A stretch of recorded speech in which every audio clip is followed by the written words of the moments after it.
तो गाइस बहुत टाइम से हंसनी शो के अंदर नजर नहीं आ रही थी, लेकिन जैसे ही हंसनी ने शो के अंदर एंट्री की तो उसने सारी चालें ही पलट दी।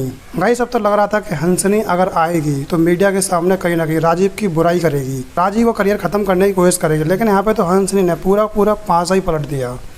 यहाँ पे हंसनी ने मीडिया के सामने आकर राजीव की बुराई नहीं की बल्कि उसकी अच्छाई करी।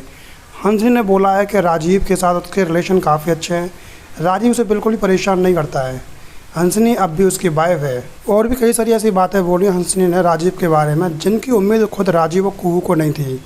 लेकिन यहाँ पर रघुविंद्र जी ने आके अब राजीव से बोला है कि हंसनी ने उसका साथ दिया है और राजीव को भी कहीं ना कहीं हंसनी का साथ देना चाहिए, और वो इसीलिए इस समय पर कुहू से शादी नहीं कर सकता। अगर उसने कुहू से शादी करी तो उसका पॉलिटिकल करियर ख़त्म हो जाएगा, साथ ही उसे पार्टी से भी इस्तीफ़ा देना पड़ेगा।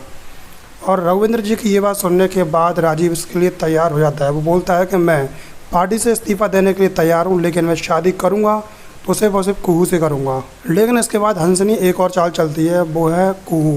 कुहू के मन में ये बात डालने की कोशिश करती है कि उसकी वजह से राजीव का राजनीतिक करियर ख़त्म हो रहा है।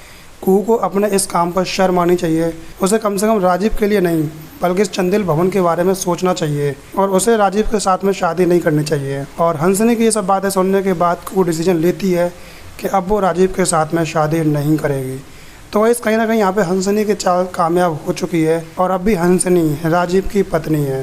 वेल दोस्तों, देखते हैं आखिरकार आने वाली स्टोरी में कौन सा नया ट्विस्ट एंड टर्निंग पॉइंट आता है और यहाँ पे हंसनी अब अगली चाल क्या चलती है।